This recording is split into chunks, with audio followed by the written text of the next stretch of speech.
gotten a couple of questions about one of the lines in my new pattern, so I want to show you on the smaller version. So there's my base that's already completed, and on this pattern, this row right here is actually row 10. On the new pattern, I believe the row before the color change is 25.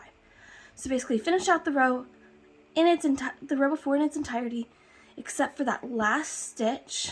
If you need to save your work, you could do what I did and finish out the last stitch in the one color and then put a stitch marker in and then just go back one stitch.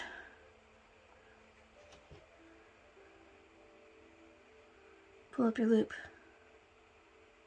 put your hook in,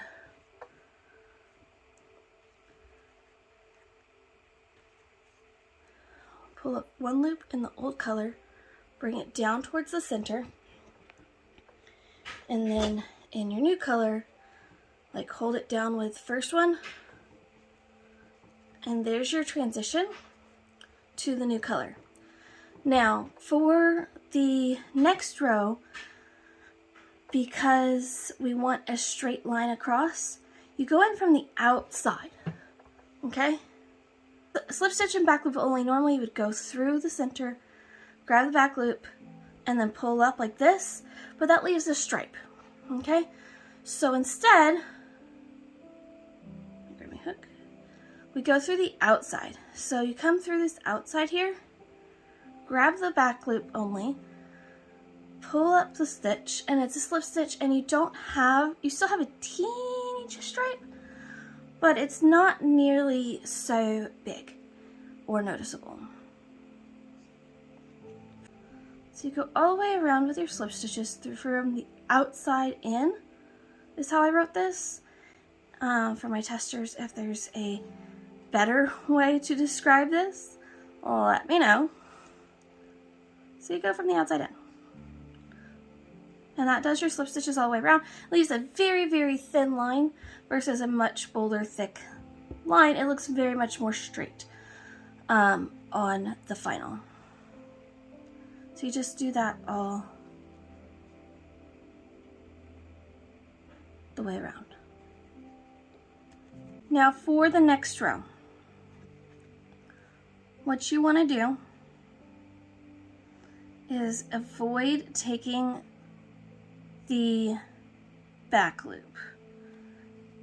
Ideally, you're going to take the loop from back here as well as the back loop. In this case, my rows are 10 singles. So you'll take this bottom loop from here, and then the back loop of the row that you just did of the slip stitches. And that's where you do your stitches. So you have 2 loops down here, go for the bottom one, and then the back loop. It is tight. It is a little bit difficult of a stitch, but once I get through a few of these, I will show you what it ends up looking like. It makes for a much smoother transition between the colors, I have found. There are other ways to get a straight stripe, but for me, this one seems to be the easiest. I'm just struggling a bit today because of shakes. Okay, so we're about 5 stitches in. So I want to pause here, or I want to put my stitch marker in here, just that way I can show you. It ends up looking almost like this. It'll look like this, like these 4 or 5 stitches, all the way around. And so once you get all the way around with this row, you just keep continuing in this color. If you have any questions, please don't hesitate to drop a comment and reach out if I can help with anything. Thanks.